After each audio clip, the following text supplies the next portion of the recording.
Hi, everybody. My name is Randi Weingarten, and I have done many a town hall during this period of COVID. And this one is a different kind of town hall, but I'm really glad that we're doing it. We're doing this town hall with Open Schools USA, and I want to make sure Eric and Michelle just wave so that everybody sees who you are. Eric Hartman and Michelle Walker, who are two parents who help run Open Schools USA, and they will be moderating this panel for us with me for us because we're doing this together. And during this, we're going to do brief opening remarks of Michelle, I think, and me, and then Eric's going to do some closing remarks at the end. And then we're going to have panelists who will have a chance to ask each other some questions. Then we're going to share questions that have been submitted by activists, parents, educators, and let panelists respond. And three of our four panelists are with us right now. I just wanted you to see their faces before I do my opening remarks. Dr. Erwin Redliner has not gotten on yet, but he's going to be with us. Dr. Tracy Hogue. Tracy, would you just wave? Dr. Patrice Harris. Dr. Harris, will you just wave? And Jay, I'm going to try to get this right. Dr. Jay Bhattacharya. Did I do it right? Dr. Jay Bhattacharya. And so, and they, Open Schools chose two speakers. The AFT chose two speakers, and we're going to try and have the kind of conversation that, frankly, everybody kind of yearns for in this very, very, very polarized, unfortunate environment that because we're all about helping make sure that our kids get a great education in safe schools. So before I start, I just want one ground rule that I just want to make sure that everybody who's listening hears, which is, and this comes right from Facebook. We ourselves have a code of conduct when we do other things, but I'm just going to read the one from Facebook, which is, as you join the conversation in the comments, please keep in mind, just as we encourage debate and the spirited exchange of ideas in our workplace, we strive to reflect these practices in our Facebook community. However, hate speech, slurs, profanity, misinformation, disinformation, abuse, and other personal attacks will not be tolerated towards other commentators, AFT officers or staff, Open Schools USA volunteers, or our guests. Comments are subject to moderation and deletion, and repeated abuse may result in removal from this page. So, we want to really have a really good discussion. We want to have a really good discussion. I just heard that Dr. Redliner will be here in a minute. We're just keeping everybody on so that you see everybody. And as soon as Dr. Redliner gets on, then we'll, I'll finish my remarks. You'll see me, and then you'll see Michelle. So, how did this start? We frankly have different viewpoints, and Eric and Michelle and I have spent any number of hours in Zooms or on the phone or on texts, but it started, frankly, in a very adversarial way in terms of, people, as Michelle is laughing, I got some very dicey direct messages and emails, and in the midst of that, there was lots of misinformation and disinformation about who the union was and what the union was doing and whether we were keeping schools closed or what we wanted to do and not. And then we started having conversations. And I'm not saying the conversations were easy, and I'm not saying we've built all the trust we need to build, but we started conversations because parents and teachers have to talk to each other. We have to regain that kind of trust that in some ways COVID has dissipated. And so part of what we tried to figure out is, are there things we could do together? Are there things we could do using our platforms, using other platforms? Can we answer questions together? Can we work together? And in fact, what we did was we put together a shared mission for this and maybe other work we do. And I'm going to read you that mission, which is, parents and educators agree that the safety and health of our students and school community is paramount. It is in all of our interests to have a safe and healthy reopening of our schools this fall. The political polarization of COVID and the changing circumstances with the Delta variant has left parents and educators with questions about safety protocols. And while we have different views about masks, and you're going to hear that today, it's important to have experts answer questions about the use of masks in schools and the cost of benefits of their use. Open Schools USA and AFT are joining together with experts to answer these questions. We want to hear from a range of informed voices about how we keep our students safe and in school this fall. And that is really what we're trying to do today. We're trying to actually figure out ways. We believe that there's been lots of ways that are proven in science.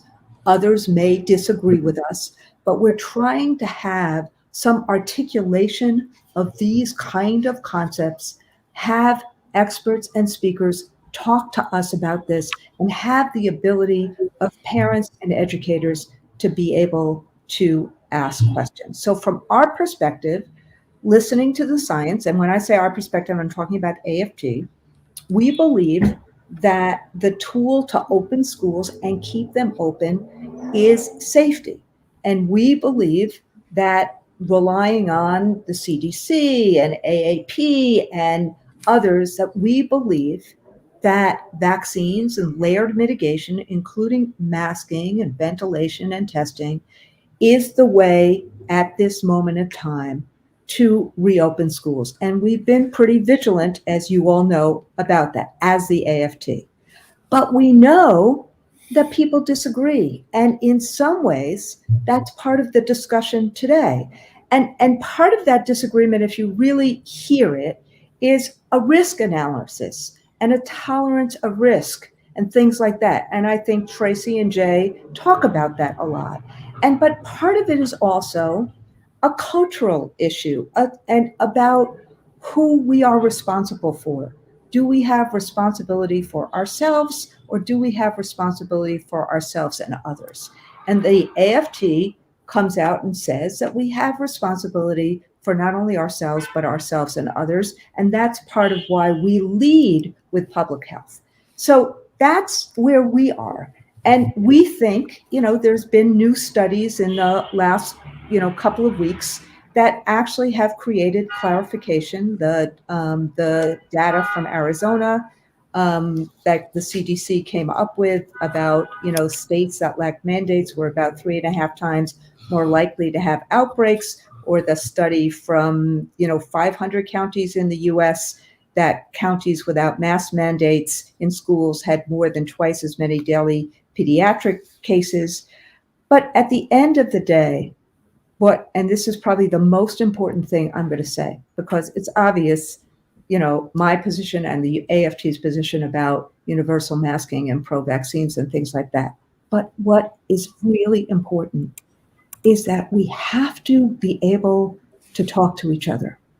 And we have to see, as parents and educators, how we create the kind of respect that we need to educate kids. Because at the end of the day, we can disagree, but we ultimately are together with a shared goal, which is we have to have schools open safely, keep them open, and do what's best for our kids, and do it in a way that we can reclaim the ability for parents and educators to really talk to each other and work together. And that is what we are driving at today. And that's why we put this together. Hey, Erwin, it was nice Hi, to everybody. thank you for being there. And so with that, thank you. With that, and that's our fourth expert. And so with that, I'm going to just turn it over to Michelle to also do introductory comments, and then we will introduce our 4 panelists. Thank you, everybody. Thank you, Randi, and good evening, everyone.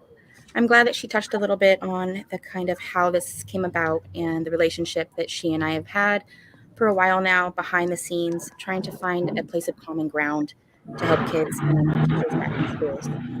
My name is Michelle Walker. I'm part of the grassroots parent-led coalition of parents just trying to get schools open and do what's best for kiddos. I'd like to first give a special thank you to the panelists for taking time out of their busy schedules to be here this evening to discuss a topic that's sensitive as it is divisive. What most people do not know is that practicing physicians are prohibited from speaking against the CDC guidance. Dr. Hogue and Dr. Bacharya are able to speak on the topic as they're research scholars and doctors in their own rights in respective fields, among many other things.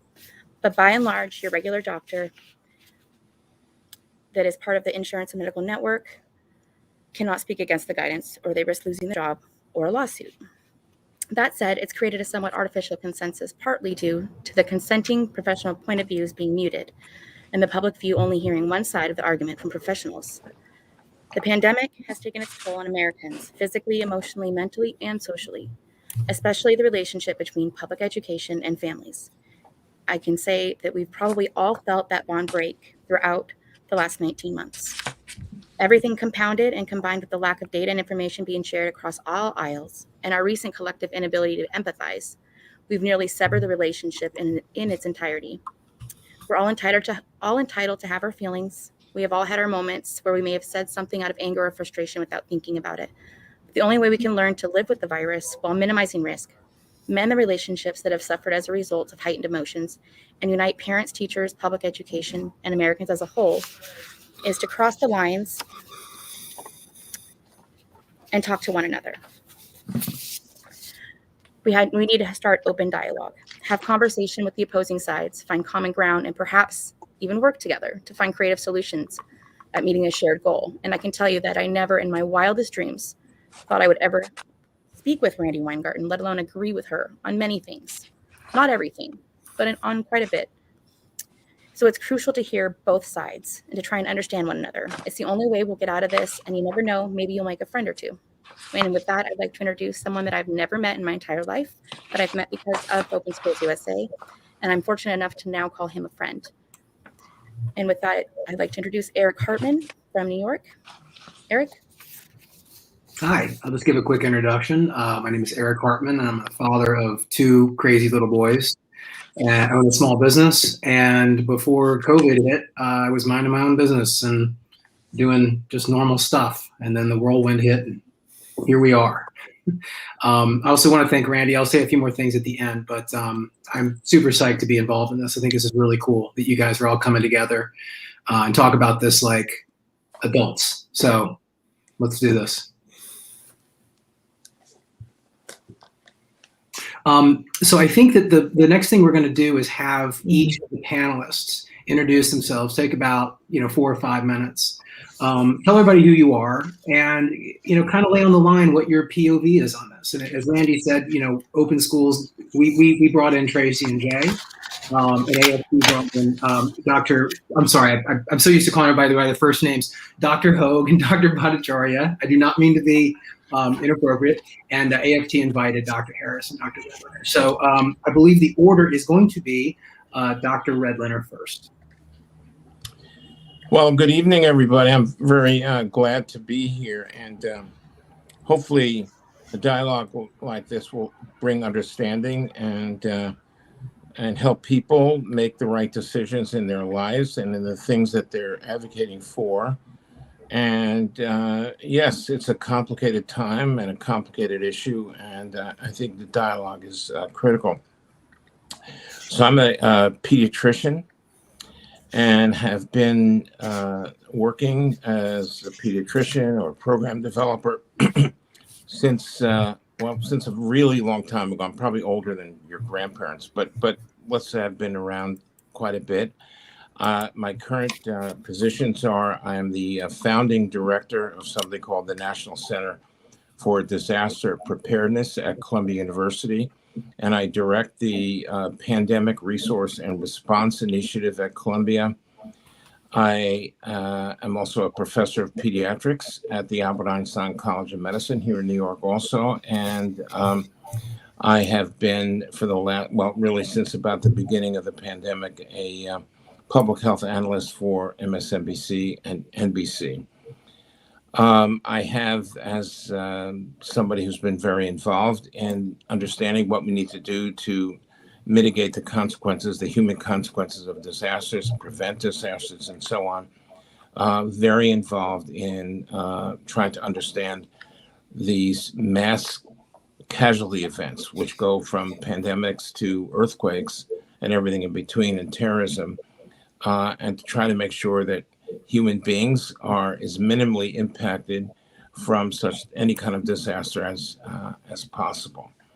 So my work has taken me all over the world, really, in dealing with disasters of one type or another. And this situation over this last 18 plus months now, and being very involved in understanding and talking about the pandemic, and getting a handle on the science involved here, and what's actually going on, what do we need to do, where is this likely going, and so on, has been a very challenging period for me, and really for most physicians that actually have to take care of people who unfortunately may be exposed to or actually catch this COVID-19 virus, the SARS-CoV-2 virus. And I think I want to acknowledge that it is complicated, but also would say from the outset that we have to be careful that we don't just assume that this is just a matter of opinion where we stand on all this. It's not a question of everybody who's got an opinion has an equal opinion, and sometimes that's not the case. I have people in my own family who are in the group that has been resistant or hesitant about vaccines, and I know it's complicated. There's a lot of issues here that may or may not be consistent with the science or the evidence, and there may be really legitimate questions about how we're interpreting data. But I would like to just say, too, how much time do I have? Another minute or two there, Kelly? Sure. Okay. Yes. So here's what the situation is, and I'm just looking at the data from yesterday. Yesterday we had 127,861 new COVID cases, and that brings the total number of cases in the U.S.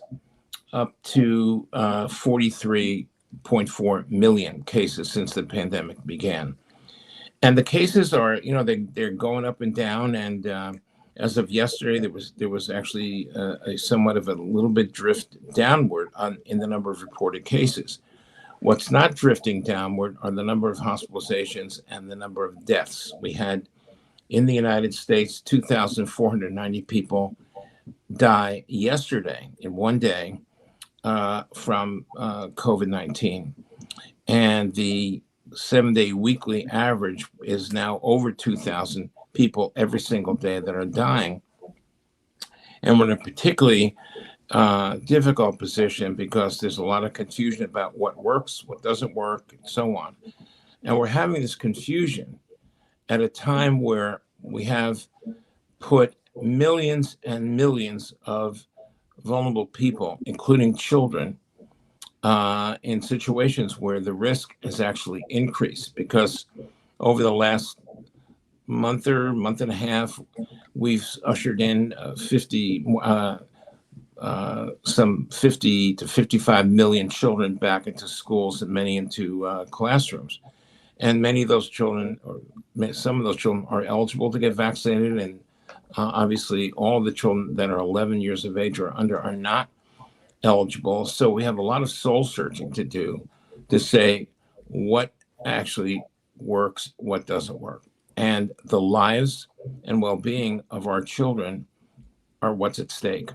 So what I am interested in is trying to avoid decisions made by individuals or by governors or whomever that will either increase the chances of a child getting ill or not surviving, and how do we interpret all that? But the other point I just wanted to make quickly is that, this person in my own family who's refusing to get vaccinated is 74 years old.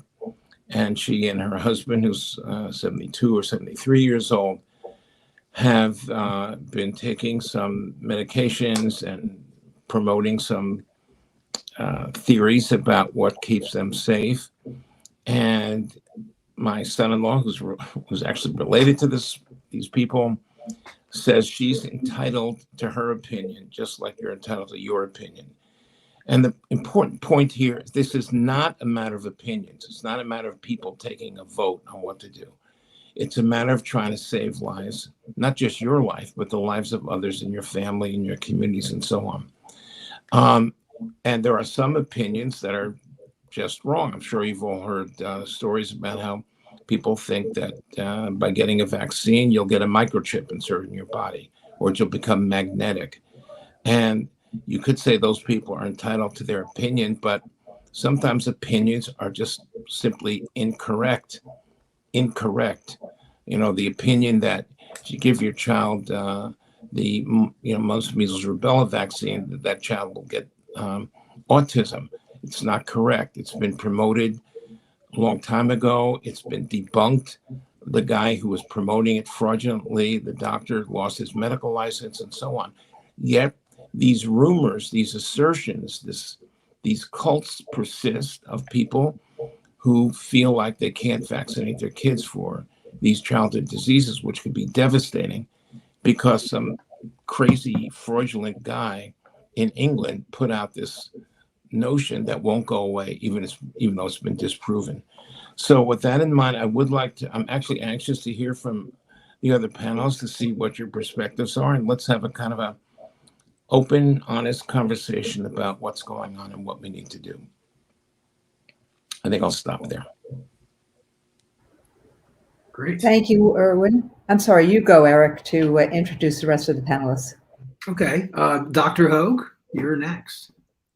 Okay, thank you so much. And Randi, I just want to say that I'm glad that you brought up, that some of us disagree, but I just want to say that that's one of the great things that, being together, we can learn from each other, from the things that we think that we disagree on. And just listening to Dr. Redlener speak right there, I realize, how much we actually we agree with each other. And I think that we're going to learn tonight that we actually agree on most things, and it's just kind of the details of how we do things that to do the best things overall for our kids that we're going to be discussing. So I'm going to introduce myself. So my name is Tracy Beth Hogue. I'm a physician, physical medicine, rehabilitation, and private practice. I have a PhD in epidemiology and public health, and I'm a mother of 4.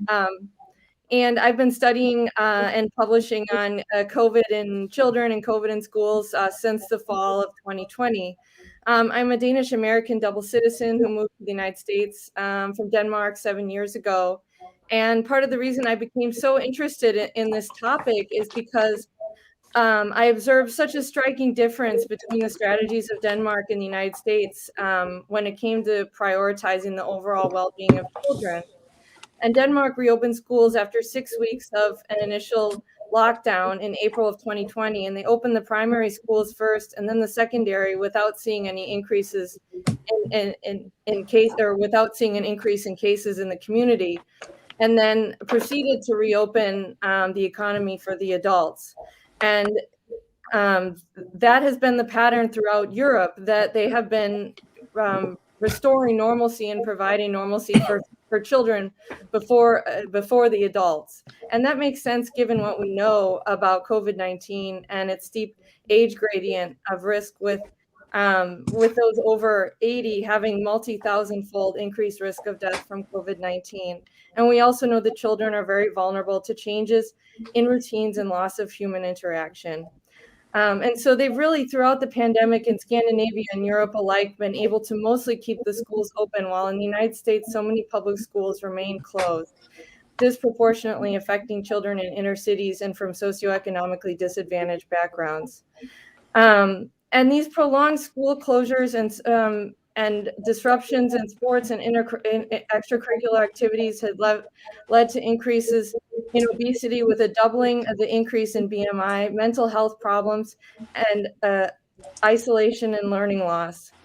And particularly with learning loss, again, that seems to have had the greatest impact on children of disadvantaged socioeconomic backgrounds. And none of this appears to have spared them from the negative impacts of COVID-19. And I think that's what's so frustrating, is that multiple studies have shown that closing schools has not had an impact on or any major impact, at least, on the community case rates. There was a very good study from Germany, actually, that looked at this, looking at staggered times of school starts and closures. It did not find a correlation. And we need to remember that children are 20 times more likely on average to contract COVID-19 outside of school than in school.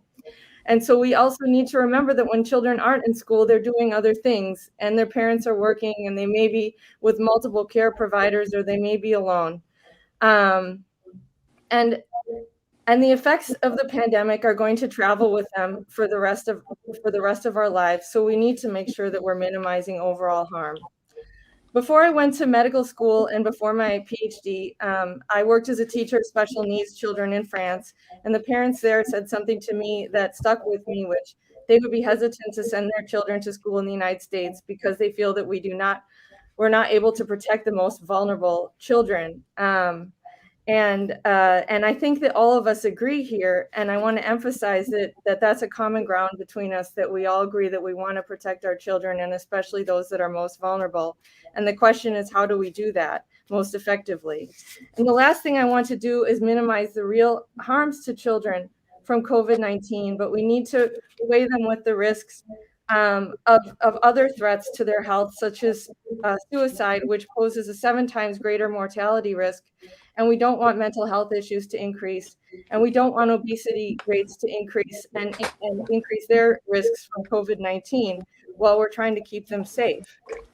So while Europe has shown us in our own studies, including the one I was senior author on in the Wood County, Wisconsin study published by the CDC, that schools could reopen safely even before adults in the schools and community had access to vaccination, we sat back and watched obesity and depression rates soar and schools remain closed, and was mostly inner city ethnic minority students, and they are the ones that suffered the most.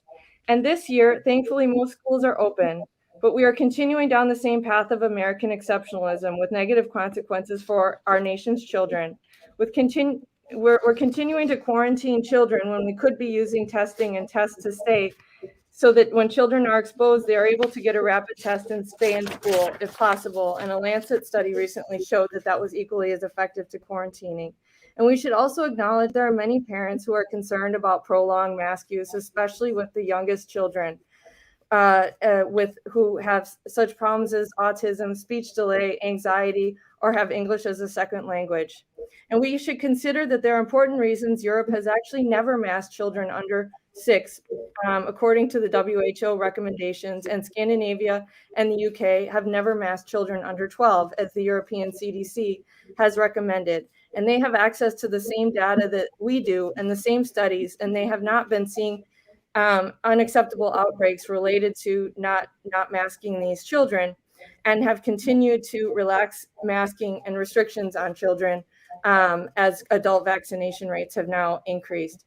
And minimizing harm is a basic tenet of public health. And I hope we here tonight can focus on doing this together for the sake of our children. So thank you for inviting me to be here. I look forward to hearing from everyone. Thank you, Tracy. And let me just introduce Dr. Patrice Harris. And Tracy, you know, your study, your CDC study, was actually what helped me think through how the layered mitigation, could really work, including masking for reopening schools last year. So I'm very indebted to your study from Wisconsin for all of that stuff. Oh, thank you. Dr. Harris. Well, good evening, everyone, and thank you for the opportunity to be on this panel tonight. It looks like there is a shared goal and objective and alignment in mission, is that we all want to do what's best for children. And I don't think anyone has ever doubted that we all have that same goal. I am, again, Dr. Patrice Harris. I am a child and adolescent psychiatrist. I'm also the CEO and co-founder of a health tech startup called eMed. And the reason I was so passionate about starting that startup was because I saw early on in this pandemic the inequitable access to testing. I was very frustrated by that. I'm sure we all were. We saw folks waiting in long lines, sometimes 10 hours. They were in their cars.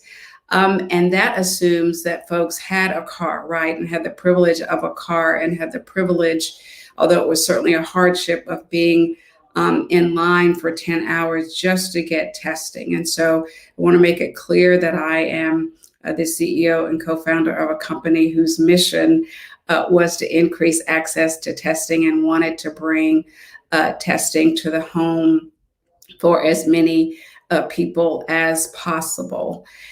I have been passionate about improving the lives of children during my entire career. In fact, early on, when I first knew I wanted to be a physician, I decided I wanted to be a pediatrician. But when I got to medical school, I really loved psychiatry and fell in love with my psychiatry rotation and the specialty, and decided to do child and adolescent psychiatry. I've also been clear about the need for advocacy, particularly advocacy for patients who don't always have a voice, and those are usually children, and also typically minoritized and marginalized communities.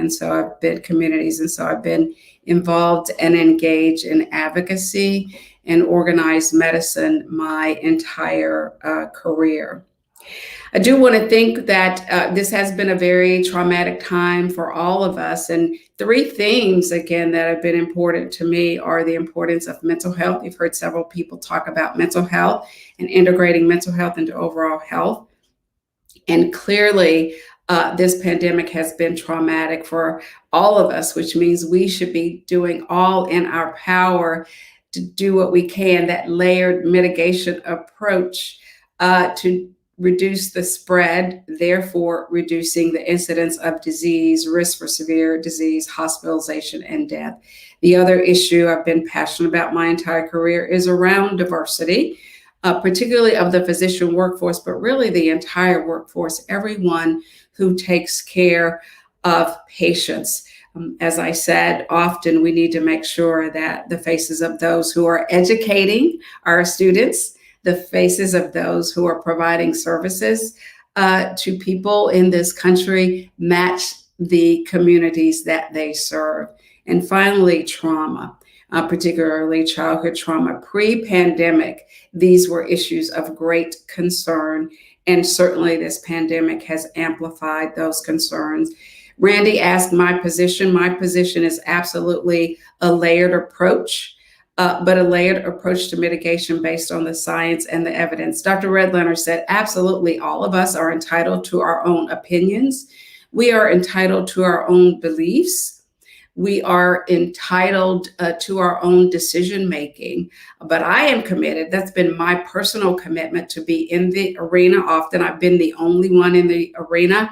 And it is okay if we disagree. We have to have these conversations, but my commitment is to make sure that people have data and information based on science and the evidence so that they can make appropriate decisions. There has been so much misinformation and disinformation pre-COVID, but certainly during COVID. And we've seen that misinformation and disinformation sometimes disproportionately impact minoritized and marginalized communities. So that is certainly my commitment. But often we look for a one-size-fits-all approach, or the one thing. And it's not the one thing. It's all of society. It's all of the above. And so absolutely we need testing. And I agree, we need appropriate ventilation systems.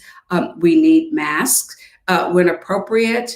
And I hope that everyone is vaccinated, because it is all of those that will end this pandemic, or at least the acute phase of this pandemic. So again, I am happy to be on the panel. Look forward to the discussion. Michelle, I do want to say one thing that you said that was not correct. I have not seen evidence of this, but you can certainly give any evidence. Physicians are not prohibited from speaking out against the CDC. Physicians don't lose their right to free speech just because they are physicians. So physicians speak out all the time. So I'm not sure, but I just wanted to make sure that that was corrected. And I can give you a specific example. I won't go into details tonight. We're not talking about the opioid epidemic, but during the opioid epidemic, I was a chair. Oh, by the way, I am former president of the American Medical Association. I'm not representing AMA tonight. I'm visiting faculty at Columbia Department of Psychiatry, Morehouse School of Medicine, and Emory School of Medicine. Again, former president of the American Medical Association, not representing them tonight. But during the time when I was in leadership there, I chaired the AMA's opioid task force, and the CDC put forth guidelines regarding opioid prescribing. And there were a couple of guidelines, most of them, just like, there are areas of agreement, but a couple we did not agree, and we were very vocal about that. So I am not aware of any prohibition against physicians from speaking out against the CDC. Any CDC recommendations, guidelines, or actually any government entity. Thank you, Dr. Harris. Eric, you want to introduce Dr. Bachar? Sure. Or just, yeah. Or maybe I just did this. Dr. B, you're the last one.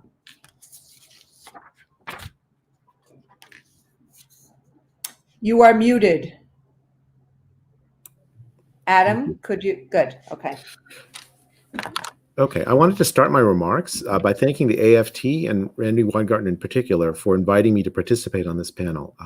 I know that invitation itself was an act of grace and bravery, and I greatly appreciate it. I also want to extend my thanks to the many incredible teachers in my life who've helped me over the years to become who I am. I'm an immigrant to the United States. I arrived when I was 4, and I'm a product of public schools in Massachusetts and in Southern California. And I'm incredibly grateful for the opportunities afforded to me and my 3 children by public schools and their teachers. I honor them. I've been motivated in my COVID work by a deep desire that those opportunities for children receive a high-quality public education, the same one that I enjoyed, stay in place even during this dreadful pandemic. The literature in health economics, which I study for decades, has looked at the question of how valuable education is to the life opportunities of children. The answer is that there is no investment our society makes that provides a higher return than the investment we make in educating our children. Even short disruptions in education have ripple effects on the life of a child. Lost education, lost learning means shorter, poorer, and less healthy lives for our kids. So what is at stake is literally our future. Education is also the best means we have of addressing the great inequalities in our society. Poor kids especially benefit from great schools and great teachers, and have been harmed the most by the closures and restrictions over the past year and a half. To the teachers listening today, I want to say thank you. What you do may be the most important job there is in our society. I say this with a little bit of immodesty because I too am a teacher, and I find working with students is the most fulfilling part of my job as a professor in the School of Medicine at Stanford.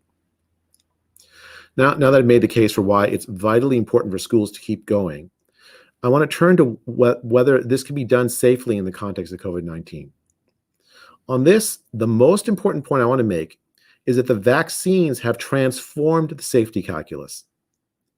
For every adult, being fully vaccinated dramatically reduces the risk of mortality or severe disease should you get infected. The vaccines don't necessarily stop you from being infected. I can tell you my story. I was fully vaccinated in April of this year and came down with COVID in August. But they make the course of disease much milder than it would have been. For me personally, I had 3 days where I felt pretty miserable and then a week of fatigue. It would have been worse but for the vaccine. And I think my experience is typical. The literature suggests that the vaccine is 90+% effective against severe disease. Certainly, some estimates are even higher, and it stays that way for a long time. Well, what about other bad outcomes that you can get from getting COVID, like long COVID, which may linger long after you recover? On that front, too, the vaccines have transformed the calculus.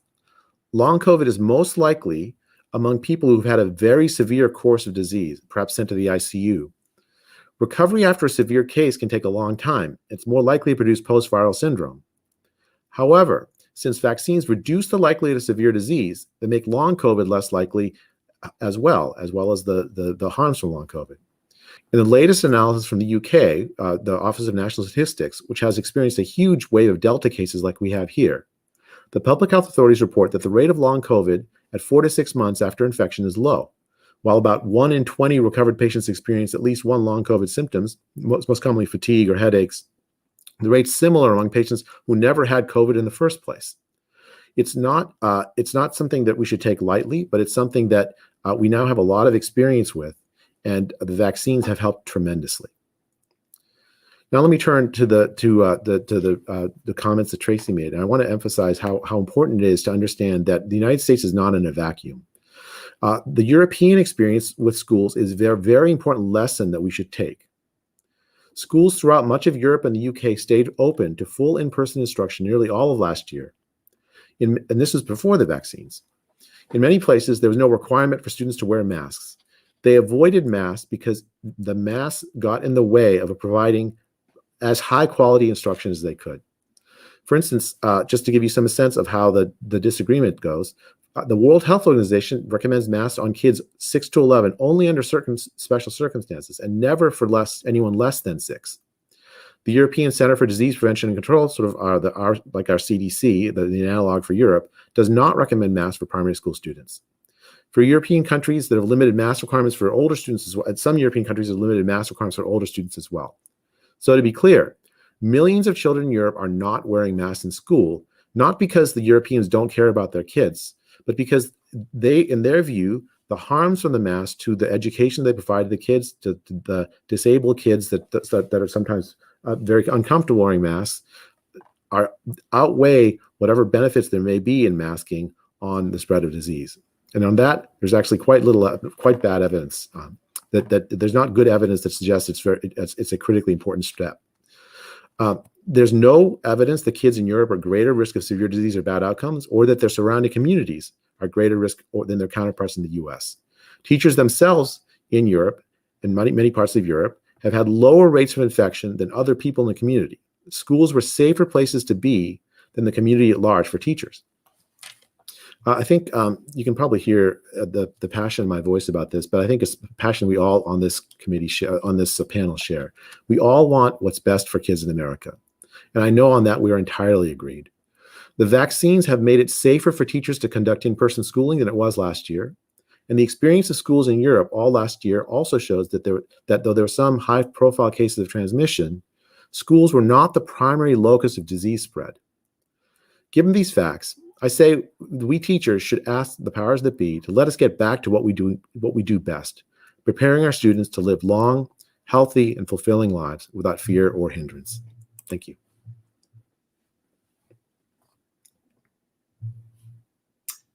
Thank you, Dr. Bhattacharya.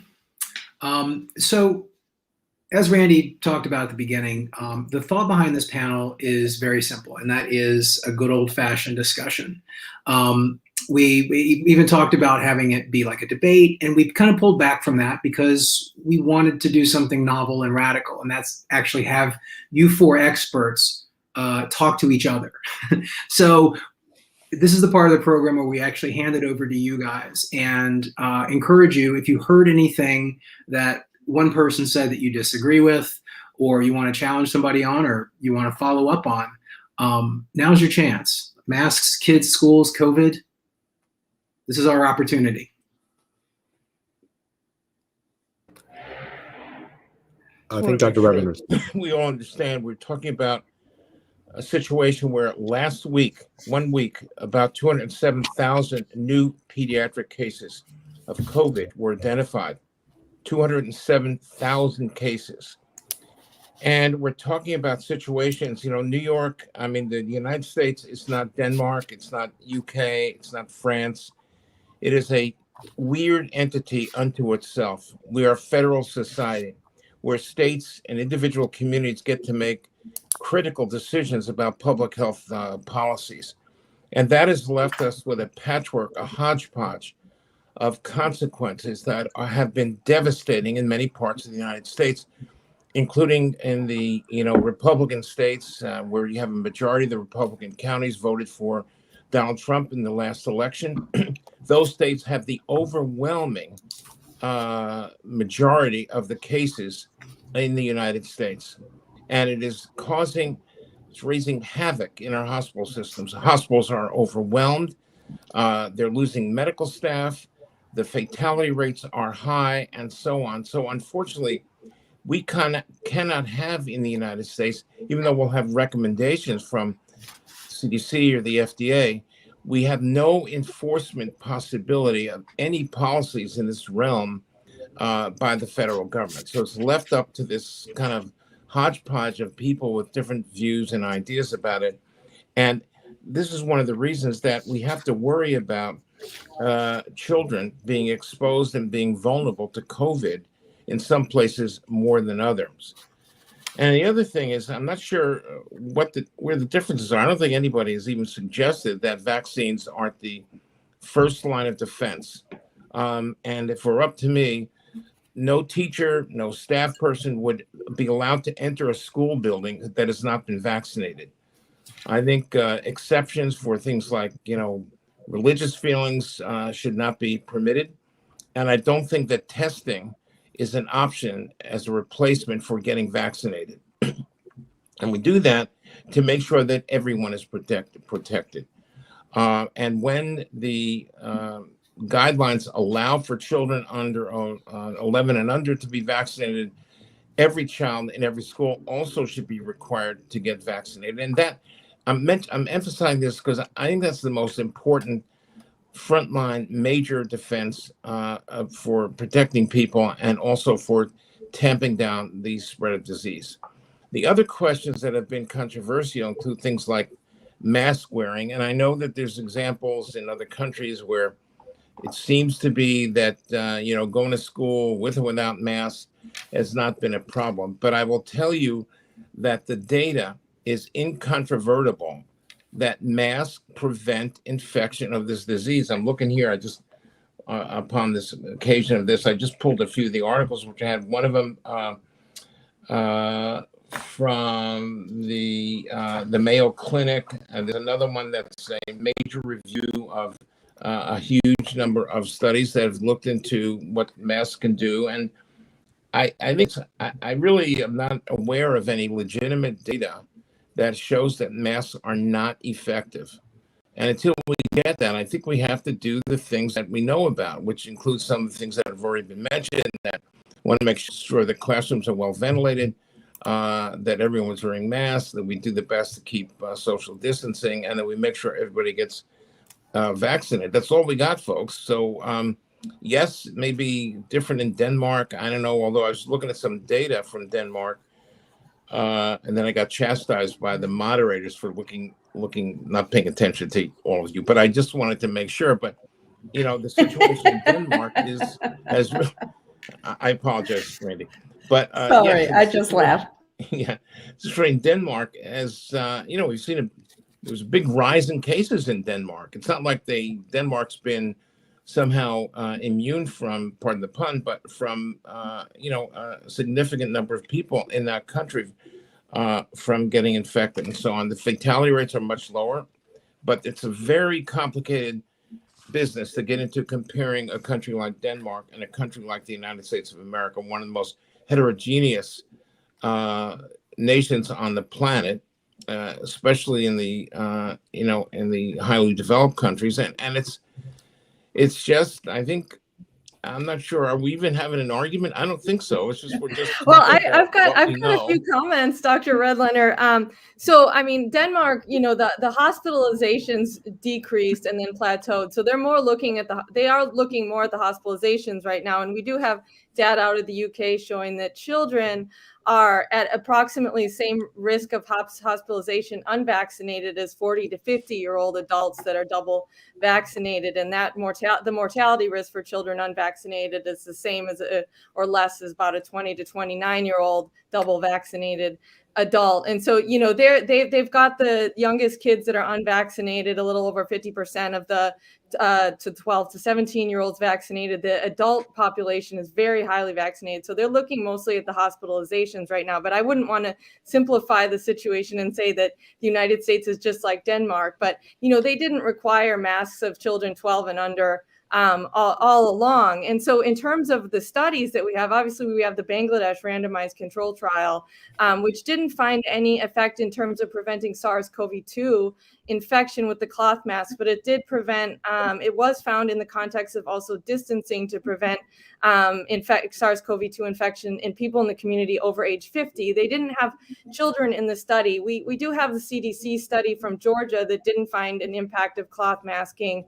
but they did find an impact of adult masking in schools. Of course, that was before vaccination. We have the school response dashboard, Emily Oster's group, where they controlled for community case rates. They didn't find a difference between the schools with the mask mandates and the schools without. Now we have the two most recent studies from the CDC from Arizona and the one from multiple counties. And the issue with the one from Arizona is they didn't actually control for the amount of the rise in the cases in Maricopa County. And so it was not a randomized study. And they didn't control for the amount of contact hours the students had and the increased amount of students in the one school versus the other. And apparently there was a difference in the amount of days these students were in schools. And then with the other study, they also didn't control for adult vaccination rates. This was the multiple counties study. And they looked at the cases among all the students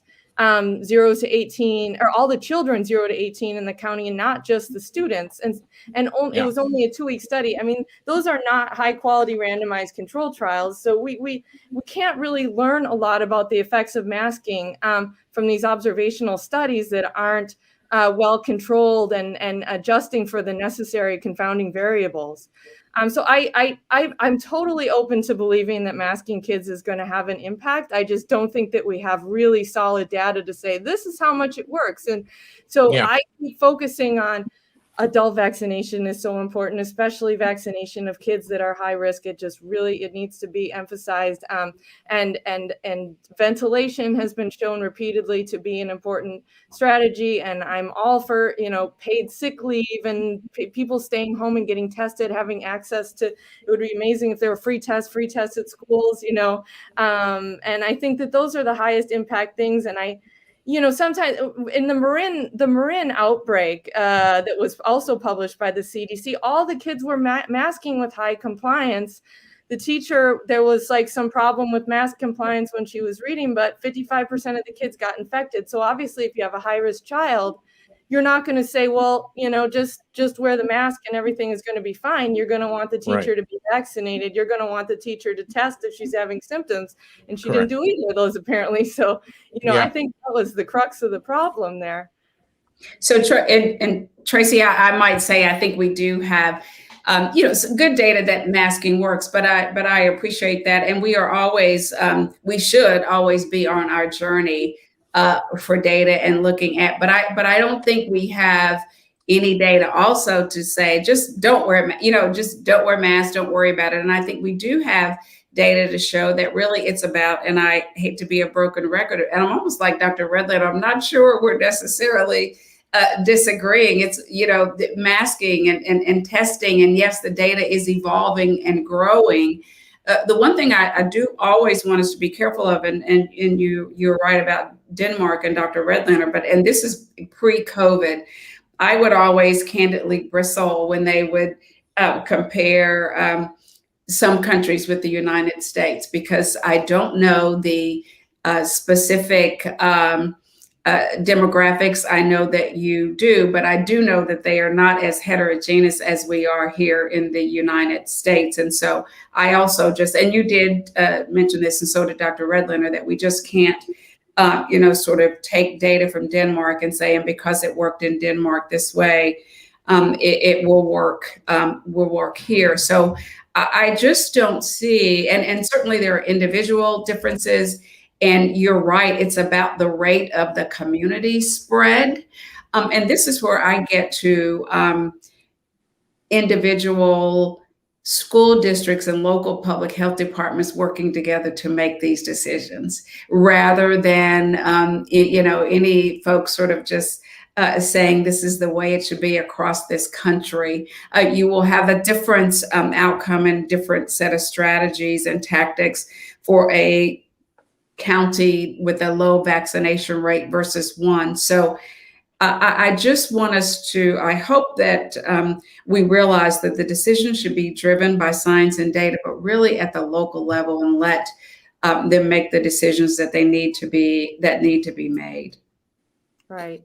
Yeah, I'll just add that we also have studies from Catalan, Spain, where they actually found the lowest rate of transmission in the schools from the youngest unmasked kids. So that's a little bit more heterogeneous population. And then we have the UK that also did not mask kids under 12. Obviously, the UK has had high case numbers. I'm not saying that they haven't, but they've had an exceptionally low mortality rate and hospitalization rate among children. So, I realize that it is a little bit comparing apples to oranges, and we need better studies if we're going to say that masks have like this X effect, especially cloth masks, which is what most children are wearing.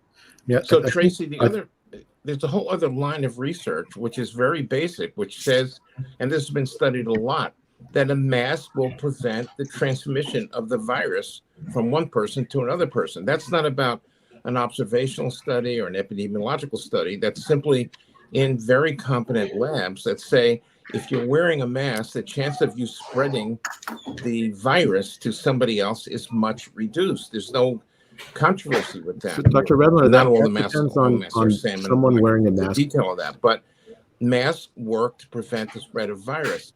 Then you get to the other level of looking and sort of observing this population versus that population. There are so many variables there that I'm wary of drawing too many conclusions about it just from these observational studies, which may be observing different populations with many different variables, some of which we're clear about, some of which we're not. And the other thing, of course, is that it's not just what's happening in the community. In the U.S., originally, we were seeing maybe of the reported COVID cases, about 14 to 16% of those cases being pediatrics. Last week, it was 26% of reported cases of COVID in the US were among children. And I just think we have a brewing problem here that we need to be all out in trying to make sure we're doing the right thing, which I think all of us on the panel and the moderators we all agree with. Vaccines first. Masks, I think we should be doing it. And you have to show me that masks do not help prevent the spread of the virus. And, let's talk about that if you would like to. So let me try to address the mask, because I think that's probably the central area of disagreement, because I think we all agree that vaccines are incredibly effective at protecting the person that gets infected, that gets the vaccine against severe infection. The evidence on masks, I've been evaluating epidemiologic data for decades, is incredibly weak. The mechanical studies that show that masks prevent droplet spread assume that you're wearing the mask appropriately, and children just don't. They just, as a general rule, it's difficult for children to wear the mask appropriately.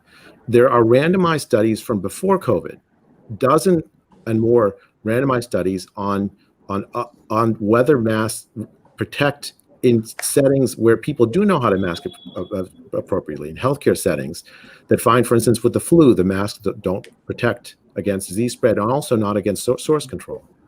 So we're not operating in an environment where we know nothing. We're operating in an environment where there's a reason why, for instance, that the consensus in February of 2020 was against masking, because there was no good evidence that they would work on a respiratory disease. And what we've seen here in this context is you have two randomized trials, one in Denmark and one in Bangladesh, neither in children. The one in Denmark was entirely negative, and the one in Bangladesh was marginally positive for for surgical masks, which are not typical actually in schools, and insignificant at all for cloth masks. And it was only the effect was only found for people 50 and above. So I think we don't actually have very much evidence supporting the use of cloth, supporting the use of masks in schools. Now, what we do have also is it's not just you should think about what we can do at whatever we need to do to stop it. We also have to consider the harms. Many teachers have written to me and told me how difficult it is to teach with masks. It's hard to, it's a variable thing. It may differ from one place to another, absolutely. And some teachers would be better at it than others, absolutely. But as a whole, it's not enough to say that on average it's okay. You have to say for the most vulnerable, it's still okay. But I don't think I know that. There are costs and harms. But Jay, let me just say, I'm sorry, because you've invoked teachers overwhelmingly at this moment. No teacher wants to teach forever in a mask. But what teachers tell us, and we have lots of data on teachers, that given the Delta rise right now, and I think the right now becomes really important. Like, what's the off-ramp of masks? No one is saying that we should have masks forever. And I'm just interrupting because teachers have overwhelmingly written to me about how do we keep things safe? And overwhelmingly, our membership at this moment, even though you're right, they don't like teaching in masks. We want to see kids' faces. We know, I'm an asthmatic. We know that it labors breathing. But overwhelmingly, to keep schools open at this point, teachers are really willing to be in masks, even though they know it is not perfect and it doesn't, the best way to teach is without it. I just wanted to raise that in terms of what teachers have said to me. I mean, I think teachers are amazing. I mean, they're going to do what will try to keep their kids safe and do the best they can. I think that's what's happened through the pandemic. But I think the question is it necessary in an environment where basically every teacher has been vaccinated or has had access to the vaccine? Their risk is much lower. Is there evidence that the masks actually work? I mean, as you've heard from Tracy, there isn't strong evidence it has worked. There is evidence. I don't want to get involved in the middle of this. I'm sorry. It's just there's 2 new CDC studies that, just like somebody could pick apart every somebody could pick apart every study. But what I found interesting is that last week there were 2 new CDC studies that said they seemed to work and that it seemed to be a really big decrease. There was a difference between places where there was masking versus not. But all I'm saying is, and I know we have to kind of move, Eric, to the question period from the unless you want to, Can I not make ask one more question. comment? Yeah. And then I'd like to after okay. These 2 comments, Tracy and Tracy. I just want to say that, with regards to those 2 CDC studies, I don't want to go out into like really great detail, but just as an epidemiologist, there are very concerning things about those 2 studies. I'm not saying that there was necessarily no effective masks, but that I've corresponded with at least one of the head authors, and there are issues that will need to be adjusted in publication, and we're not able to learn a lot about masks from those 2 studies, according to the way that I view it. And in regards to our Wisconsin study, I do want to say that we had a very low rate of transmission in our schools, very similar to what's been seen in Europe, but we didn't have a control group. So we weren't able to determine what the effect of masking was. And the other thing that I just want to bring up is I do not doubt that masks can have an impact in preventing disease spread. And I wore an N95 every day before I was vaccinated in my clinic with like eye protection, and so I do believe that masks can play a role in preventing getting COVID. But the thing that I see with kids is that they're wearing these masks all day. They take them off to eat lunch. They're not, their compliance isn't 100%. They're hours and hours in them with each other in the same room with a piece of cloth, over their face. And with this being an aerosolized spread virus, I think that's part of the reason that we're not seeing these strong effects of the mask working in the school environment. And then I'll just also bring up the fact that it's concerning that kids are also having to wear masks outdoors just in terms of like, they should be able to be exercising and have PE and normal recess, where they can at least like see each other smile and feel like they can run without getting winded. Now I'm a runner, and if you've ever tried to run with a mask, it's extremely uncomfortable, and it just gets wet. And so that's just an anecdote, but I think that's probably why we're not seeing very strong effect of the masks in the schools. But if there were a good study that was randomized in schools that showed an effect, then I would be, I'd jump right on that and say, well, now we have good evidence that they're working. Same here. The only thing I would say, and Dr., thank you, because you mentioned you didn't have a control group. And I think we have all said, we need more data and we need more studies. By the way, I had not heard that kids were being forced to wear masks outdoors, but California, yep, everywhere. Well, not in the private schools, only the public schools. From what I've seen. But to both you and Dr. B, I would just say the one thing I've heard tonight is they're not wearing masks all the time in 8 hours, and they do take it off. And I know kids might, take it off and then they're not wearing it correctly and they don't have the right ones. And I would just say that makes me believe that we need to make sure that they have appropriate masks. What are we doing as a society, right? And so that should not be the excuse because they're not wearing it correctly or it's too hard.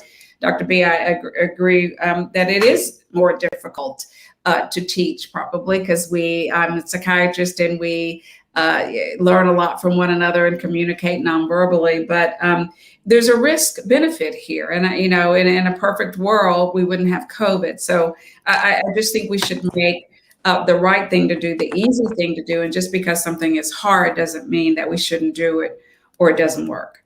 So I have a philosophical question, which is, with us, why is the burden of proof being on we need evidence that masks don't work, whereas in Europe and Scandinavia, it's more been, well, we need to have evidence that they do work in schools, or we need them in order to start using them. This is something I've thought about a lot, and I don't know why there's that philosophical difference.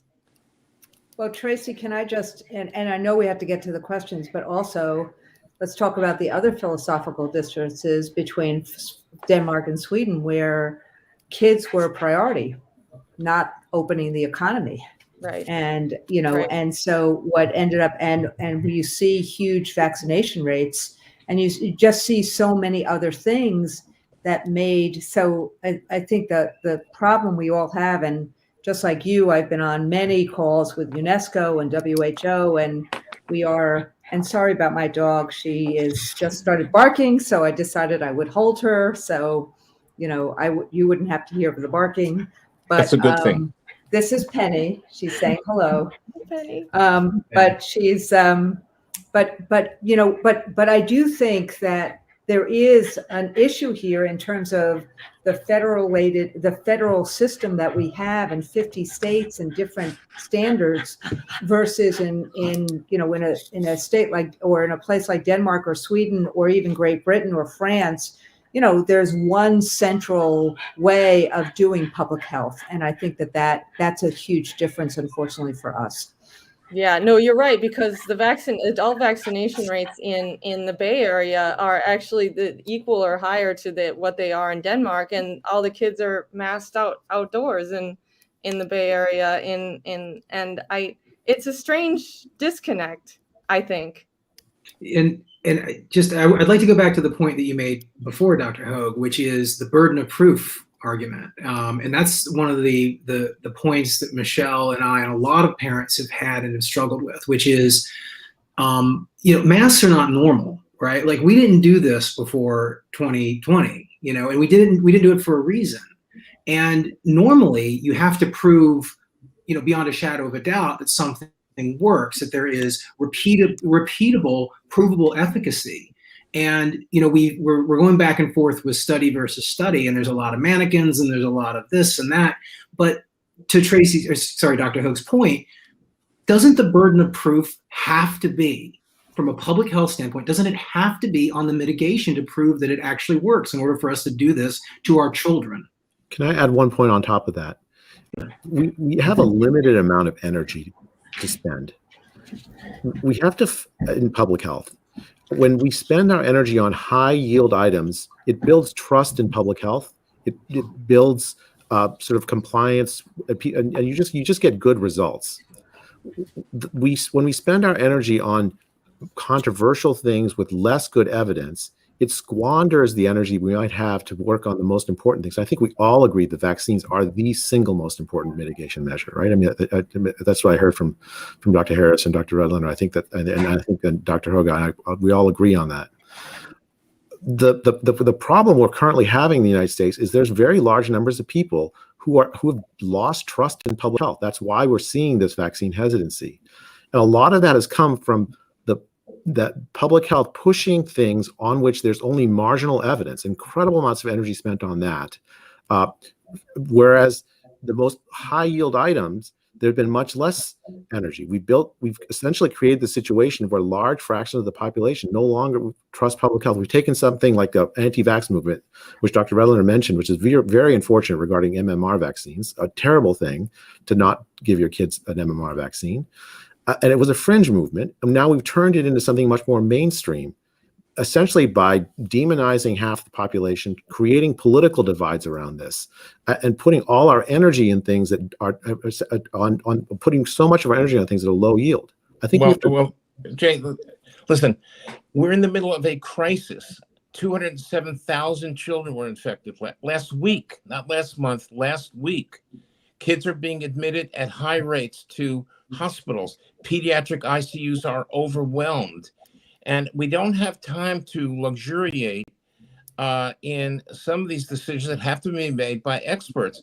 Do you think that Dr. Fauci and Walensky and that whole architecture of public health expertise in the federal government is just making this up to entertain themselves or be controversial? You know, Fauci, early on in the epidemic, in the pandemic, was not a big supporter of mask wearing, for instance, but soon changed his mind because we didn't have a vaccine, we didn't have much else that we could offer, and right now we have too many people unvaccinated. So we're basically, for many populations, more or less where we were in the beginning of this pandemic. So I think, I have 7 grandchildren, and they're all in the public health system other than the 2 that go to college. And, I don't want those children at risk. And if you're waiting for me to prove, undeniably and without any issue that they are, in fact, that masks work, they probably do work. And there's a lot of studies that say they work. And the actual ability of masks to slow down the spread of virus from one person to another is the fact. And the fact is that some masks are better than others, I think, as Tracy pointed out. But the reality is that, and kids will not wear these perfectly. My 5-year-old grandson has just been told in his kindergarten class that all the kids have to wear masks. He's doing it. Is he doing it perfectly? I don't know. Is it the best possible mask? I don't know again, but I really would prefer him going to a school based on the globality of everything we know. I prefer him to be as safe as possible, which is what I prefer for all children, which means nobody, like I said in the beginning, no adult gets in the school building that's not been vaccinated. All children who are eligible get vaccinated as soon as they become eligible. We're still trying to make sure the ventilation systems work. And by the way, there's a lot of potentially controversial information about ventilation, but everyone's accepted that we need to have good ventilation in the schools, and we need to have masks until proven otherwise. Yes, it is a little bit reversed, but we're in the middle of a deadly crisis, and I think we have to look at the balance of information and the studies. And my conclusion is, let Orrin be a little uncomfortable, but he's actually gotten totally used to it in the last week. So I think that, that because it's not perfect, it's not a reason not to pursue it as policy. And if Jay, I did want to say, so first of all, I think we are probably just not going to agree on masks. So I think Dr. Redlener and I both think that we do have data that show masks work. Is it, perfect and in every study? And as Dr. Hogue mentioned, comparing apples to oranges, but I feel comfortable based on my analysis that they do reduce risk, and I will tell you for my money, it's worth that. Eric, I hear you. You talked about it's not normal, but there's going to be a transformed normal when we get on the other side. And let me just speak individually here. I plan to probably wear a mask a lot more during flu season. Let's just say we're over the acute phase of COVID. So masks are a little bit. We're not used to them, but they may be a part of our new normal. And I don't think there's anything wrong with that as long as it lessens disease burden. So let's not believe that we don't need to transform how we do a lot of things on the other side of COVID. I'll just say another thing that I think we need to think about is how we greet one another. I like hugs. Hugs might be safer than handshakes, but I think we're gonna have to think about that too. So there's a lot of things that are gonna be different on the other side of this. Hopefully, if we learn anything, rather than just saying, we're just gonna go back to the way we were doing things before. And for so many reasons, I hope not. People say to me, Dr. Harris, when will we get back to normal? And I say, I hope not, because pre-COVID, a lot of people didn't care about health inequities. Yet people are talking about that now and talking about minoritized and marginalized community. I've talked about it, but a lot of people weren't talking about it before COVID. So there are things that we were not talking about before, mental health as much. Jay, you mentioned public health infrastructure. Underfunded and under-resourced for decades. And now hopefully we'll learn a lesson and that will be our new normal. So I think just wanting to go back to the way things were, I think means that we are not willing to learn the lessons of this moment. I agree with that. I don't think we're going to go back to exactly the way things were, but I don't think masks will be part of it. 14 randomized studies with negative results on flu control. Even in healthcare settings. I think you have to follow the evidence. I think in medicine, we don't do things without good evidence. We don't assume that we're going to do it, it's going to be fine until proven otherwise. We do things only when we have good evidence. The reversal of it, the fact that we're in a crisis is not an excuse to skip that step, because it tends to cause harm. And, Randi, you mentioned the teachers are telling you that they're willing to wear masks, but it does hurt their ability to teach. I can tell you that from a personal point of view, it's hard to teach with a mask. Yeah. So I think that we have to remember there are costs to this, harms to this that are not. It's not just a trivial thing. I'm just looking at we have an end time at 7:30. I love this, but I'm going to just look at Eric and Michelle. Do you want to continue this to the end, or do you want to ask the questions? What do you guys want to do? I think we had a couple good questions, but I felt like that we were just starting to get to a little bit of a core issue here. Okay, then why don't we Dr. Hogue respond, if that's okay? Yeah. Then why don't we just let this go to 7:30 and just not, and then do it that way? I just wanted to, this is. We should do this again, though. So let's do this to 7:30, and then we can, the three of us can kind of get one or two of the questions that were asked. We'll ask the experts those questions before 7:30. But Tracy. Yeah, so I just want to say, I think that we all agree we don't want children to get sick. We don't want children to suffer. We don't want adults to get sick either. And the thing that I think parents are expressing is like a lack, I guess, maybe of empathy and understanding about the kids who are having trouble wearing masks or learning. And like in our country, I know that they're not in school yet, but like that 2-year-olds are having to mask, and that kids are struggling to maybe learn language, to connect with other children, and their faces are covered. And I think that basically if adults and parents in the United States felt like there was empathy and answers to their concerns, and like people who were vested in looking into how long we're going to mask, when it's going to end, how important it is, that they would feel more understood, and that there would be more trust in public health. And I think that is why, one of the reasons why there's so much trust in public health in Scandinavia is because they have all sorts of exceptions for people who can't wear masks because, of health problems. Can I ask all four of you that question? Because you all have raised the issue, and Michelle and Eric have raised it as well. the great distrust about our institutions in the United States, including public health. And Patrice, sorry, I'm just talking to everybody as first names. We've been on this panel for an hour. Please so, do. Yeah, thank you, Erwin. So, Patrice raised the issue of the underfunding of public health in the United States, which isn't the case in Denmark and Scandinavia. But maybe there is something here about what would create trust in agency, particularly given all the disinformation that's out there. Like Jay, when you were announced on the panel, I got a lot of tweets about the Great Barrington Declaration. And did you say that teachers, should die or things like that? And I know you didn't, but, this was, you look at it, this was the disinformation about you. And so the question becomes, what would create trust about, because of course there's empathy about, all of us wearing masks. I'll say for me, I don't want to wear a mask, but I do it to protect other people. So what would create trust? Transparency, I would say, about what we do and we don't, what we do know, what we don't know, what the relative effect sizes are of what we're doing, what the relative risks are. I think people they want nuanced information. They want,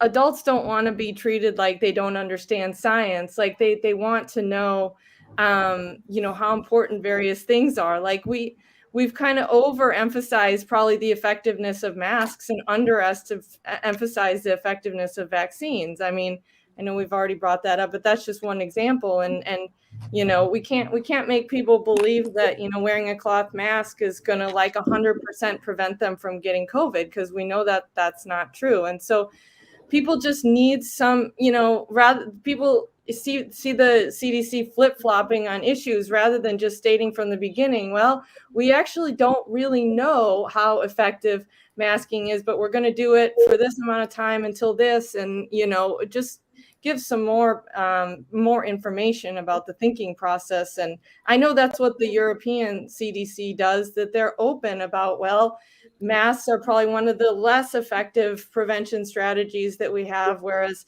testing and staying home when you're sick and getting vaccinated, those are more, high impact strategies. So we want nuanced information like that. So Tracy, I think your point about messaging, let's say from the CDC, that's been horrendous. And I agree with you. And I've been in touch with them and other very senior officials in the administration.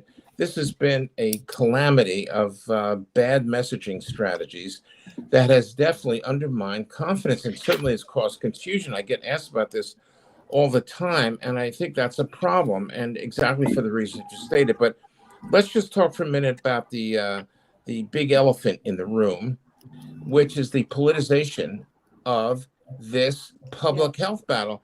It's one of the most horrendous things I've seen in my pretty long career now.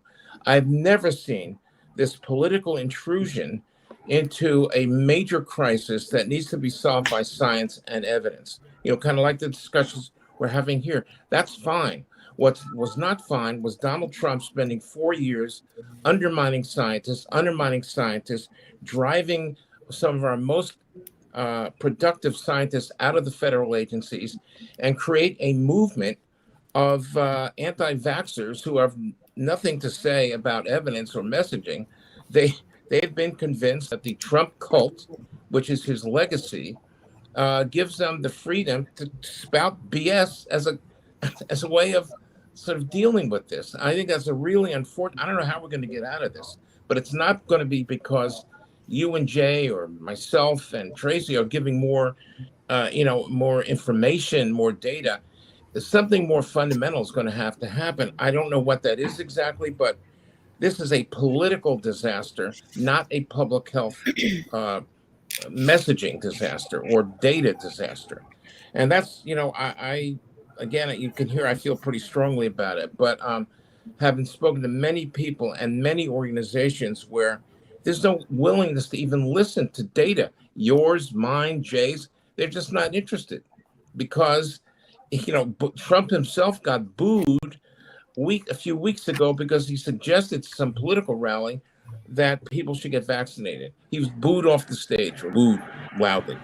So I don't know how we can deal with that, but I at least want to not leave the evening go by without telling you that I feel pretty strongly about the horrible politics that have intruded on the work that should be conducted by scientists like you and like Jay and others that have a rational disagreement about policies. That said, I still believe that we need to give every edge possible to preventing disease spread among children and in schools. And I don't see how we could avoid doing masks. And I don't think the observational studies comparing country A to country B shed much light on that. So why don't we let everybody have the last word, since it's 7:28, and then Eric, you get the last word. I'll say trust must be earned, and I think that Dr. Redlener said that is the elephant in the room. Tonight we had debates about policy, debates about science. That's the way it should be happening. But unfortunately, the divisive political discourse right now and the misinformation and disinformation on social media is not helpful. And I will say, I know we could have an entire panel about vaccine hesitancy, and we have to be careful not to lump everybody into one group. There are so many subcategories of the reasons why people were hesitant. Actually, I don't even use that term anymore, but I just want to make sure that we don't lump everyone who had questions with folks who are the anti-vaxxers. And thanks again for the opportunity. Thank you. So I think this is the central question of this pandemic. How do we build trust? Because I completely agree with Dr. Redlener. That has been the biggest failure, and it's caused enormous harm. I think people are dead that would be alive but for it. I think, although I do think that part of it is this politicization. It creates a distrust that runs in both directions. I think public health needs to be seen as entirely politically neutral. And what I hear from folks, that are on the right, is that they feel like they're looked down on, like they're disdained by public health. I get grief when I go on Fox News because my view is, I don't have a party. I have never registered for a party because my view is, as a public health person, I want to be able to talk to everybody, whatever their politics. Public health has to be for everybody. So we have to find a way in public health to talk to everybody in ways that they look up to us and say, look, yeah, those are trustworthy people. What's happened in public health is there are large classes of people that think that public health is talking down to them. That's caused enormous harm. I don't know how to fix that, and I wish I did. Yeah. And I just want to say thank you to Randi and Eric and Michelle right now, because I'm not leaving, but I just want to say that that scientists have been very afraid of speaking up and even just questioning the most basic things because they're afraid of getting attacked or losing their jobs. And I think that's another problem in this pandemic, and the way that it's bled over into the way we've treated schools and handled the schools, is that if people aren't constantly viewed as maximalists, doing everything possible, hazmat suits, everything all the time, it's like, then they're discredited or accused of being a, extreme white right winger, which, I'm just like Jay, I never talk about politics because that's just not, that shouldn't be important to this conversation. And so that's another thing that worries me in addition to the CDC messaging, is that scientists are also feeling like they need to be silent.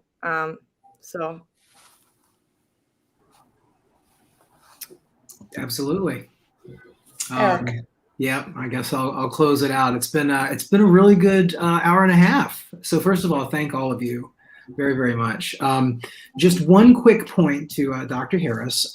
We actually this has been going on for about 6 weeks, our team and Randi's team. By the way, the AFT team has been incredible to work with, Randi. They've been really professional. We actually tried to get a couple physicians to join us at certain points, and both of them were prohibited from speaking publicly because they were going to take a point of view that went against the CDC guidance.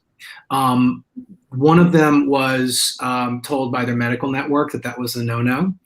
And there was a psychologist that was told by his insurance company that was a no-no. So we can certainly follow up on that discussion, but it does happen. And we've seen it. We actually know a lot of people that have been, sort of had to deal with that. But let me just say that's based on their relationship with their employer, which people, sign a contract and they may be.